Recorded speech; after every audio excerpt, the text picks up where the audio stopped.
Let's look at some of the pictures here. Again, we're in Revelation 17,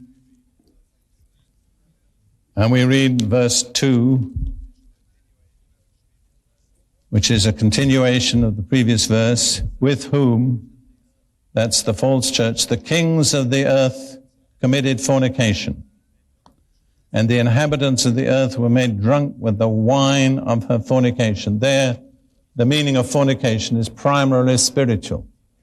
It's false religion, it's idolatry. But notice, the first people listed as going in for idolatry are the kings of the earth, the rulers, the wealthy.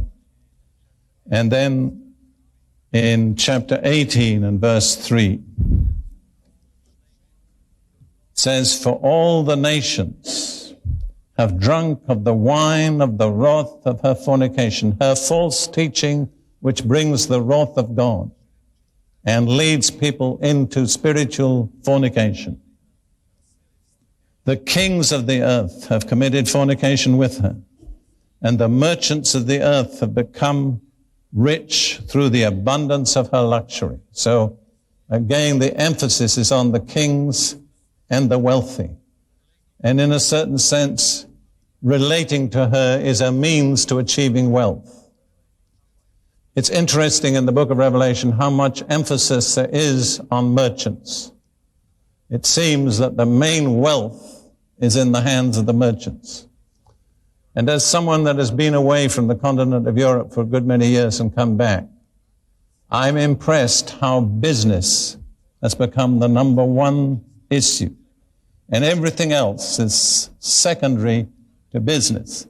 What political motivation could not do, business motivation seems to be doing. In other words, uniting the nations of Europe.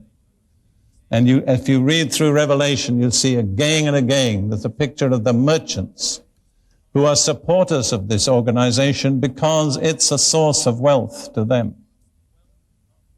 Now, the wealth is not wicked.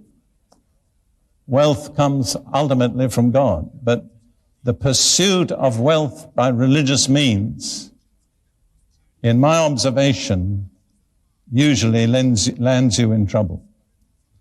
And I think there's a very celebrated, publicized case of a radio evangelist. It's just been in our papers.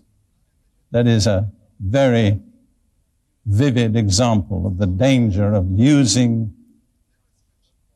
the gospel, or the so-called gospel, as a means of gaining wealth, personally. I have to say the so-called gospel, because I'm not going to name any organization, but I think all of you know the one I'm speaking about. Ruth and I were invited to appear on that program about 2 or 3 years ago, just before Christmas. Longer than that? And anyhow, 4 years ago, let's say. We were on theoretically, the main participants for 2 hours. The first session, 1 hour, they took more than 20 minutes to raise money by selling dolls. And I had just about 11 minutes. The second session, I had a little bit more. Theoretically, this was a celebration of Christmas. And there was no reason to suspect any of the things that suddenly came to light. But I said to Ruth, we will never come back here, because these people are misleading millions of people as to the real nature of Christianity. They're giving them a totally false picture of what it is to be a Christian. And I don't pick on that particular individual. I pray God will have mercy on him. Maybe he has to take a hard road to the mercy of God. But I use it as a lesson for myself.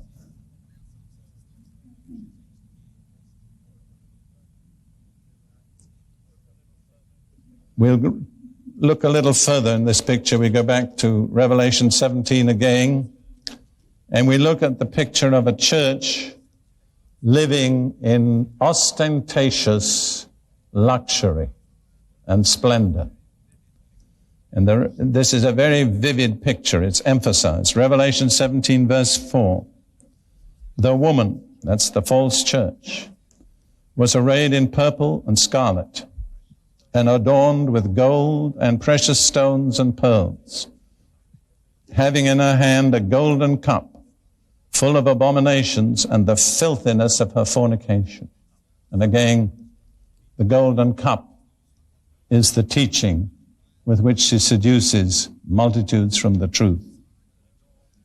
But you'll notice that she was adorned with gold, silver, precious stones, and pearls.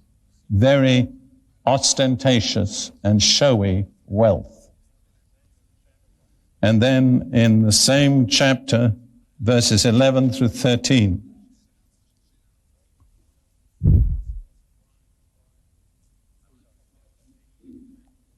I'm sorry, chapter 18,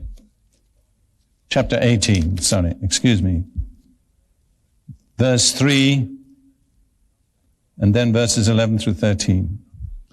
For all the nations have drunk of the wine of her wrath of her fornication. The kings of the earth have committed fornication with her, and the merchants of the earth have become rich through the abundance of her luxury. Notice again, the merchants make their money by plying their trade in connection with this organization. See, I would have to observe, seems to me in Western Europe, the United States, other lands like that, if a thing makes money, it requires no other justification. That's all that's needed. If a thing makes money, no matter whether it's moral or immoral, whether it's harmful or beneficial, if it makes money, that's its justification. And I think in a way what the Bible is showing us is that the source of this is spiritual. It comes from the corruption of the church. Anyhow, going on in Revelation 18, verses 11 through 13. And the merchants of the earth weep and mourn over her. This is at her destruction.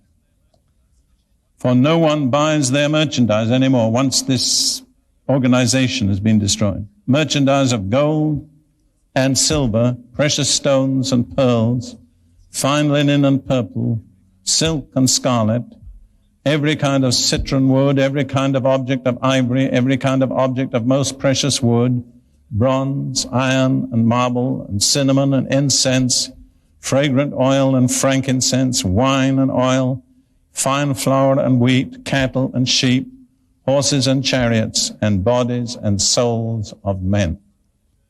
There again, it's a picture of a church that entices with tremendous lavish display, with tremendous ornamentation, with very magnificent buildings and architecture.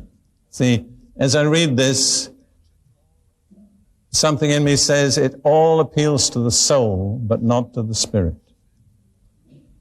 Its whole drawing power is directed to the human soul, but it doesn't touch the human spirit.